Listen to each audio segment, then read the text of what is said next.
தொடர்ந்து இணைப்பில் இருங்க, நம்ம பேசலாம். நம்மோடு தொலைபேசி வாயிலாக இணைந்திருக்கிறார் பத்திரிகையாளர் திரு ஷபீர் அகமது அவர்கள். வணக்கம் திரு ஷபீர். பீகாரினுடைய எஸ்ஐஆர் சர்ச்சை ஓய்வதற்குள்ளாக அங்கிருந்த வாக்காளர்கள் 6.5 லட்சம் பேர் இங்கு தமிழ்நாடு வாக்காளர் பட்டியலில் சேரப்போகிறார்கள் அப்படிங்கிற இந்த தகவலை எப்படி பார்க்க வேண்டியிருக்கு?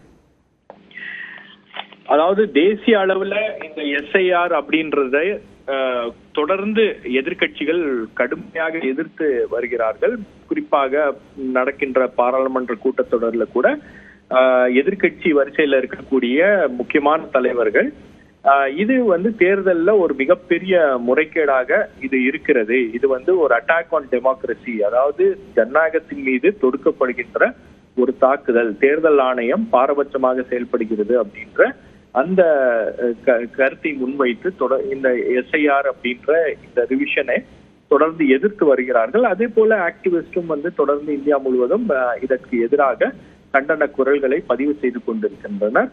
இது காரணம் என்ன அப்படின்னு பாத்தீங்கன்னா, இதுல சரிபார்ப்பு பணி அப்படின்ற பேர்ல தான் இதை எலெக்ஷன் கமிஷன் பண்றாங்க. இதுல யார் யாரெல்லாம் இறந்திருக்கிறார்களோ அல்லது வெளி மாநிலத்துல இருக்காங்களோ அல்லது உண்மையான வாக்காளர்கள் அந்த மாநிலத்துல இல்லைன்னா அவங்க பேர்லாம் நாங்க எக்ஸ்க்ளூட் பண்றோம் அப்படின்றாங்க.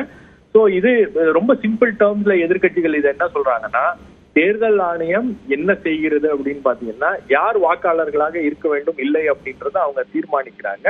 அதுவும் ஒரு அரசியல் காரணங்களுக்காக அது தீர்மானிக்கப்படுகிறது அப்படின்ற ஒரு குற்றச்சாட்டு தான் தேர்தல் ஆணையம் வைக்கப்படுகிறது.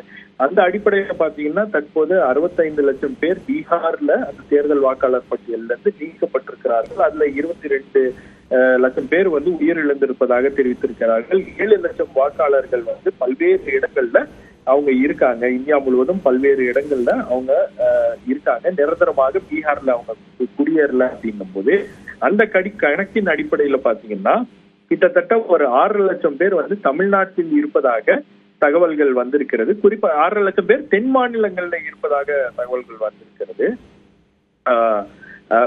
சாரி, இதுல 36 லட்சம் பேர் பீகார்ல இல்ல, அவங்க பல்வேறு பகுதிகளில் இருக்காங்க. ஆனால் குறிப்பாக தமிழ்நாடு, கர்நாடகா, ஆந்திரா போன்ற தென் மாநிலங்கள்ல தான் இவங்க எல்லாம் வசிக்கிறாங்க. ஆகவேதான் இப்ப தென் மாநிலங்கள்ல வசிக்கக்கூடிய வேலைக்காக இங்க வந்திருக்கக்கூடியவர்கள் எல்லாம் இங்க என்ரோல் பண்ணிக்கலாம். ஒரு 6 லட்சம் பேர் பீகார் மாநிலத்தை சேர்ந்தவர்கள் தமிழக வாக்காளர்களாக மாறக்கூடிய ஒரு வாய்ப்பு என்பது இந்த எஸ்ஐஆர் மூலமாக வந்திருக்கிறது அப்படின்றதுதான் தந்தி பேப்பர்ல வந்திருக்கக்கூடிய செய்தியாக இருக்கிறது. இந்த செய்தி ஒரு மிகப்பெரிய தாக்கத்தை ஏற்படுத்தும். காரணம் என்னன்னா, மற்ற மாநிலத்துல இருக்கக்கூடியவர்கள் இங்கு வாக்காளர்களாக பதிவு செய்யப்படலாம் அப்படின்றது இந்த நடைமுறை அப்படின்றது பல்வேறு கேள்விகளை உருவாக்கும், பல்வேறு கேள்விகளை எழுப்பும். இதை எப்படி இவங்க பண்ண போறாங்க அப்படின்றதுதான் தற்போது ஒரு மிகப்பெரிய சவாலாக இருக்கிறது. இந்த செய்தியே பெரிய அளவுக்கு ஒரு ரியாக்ஷனை ஏற்படுத்தி இருக்கிறோம்.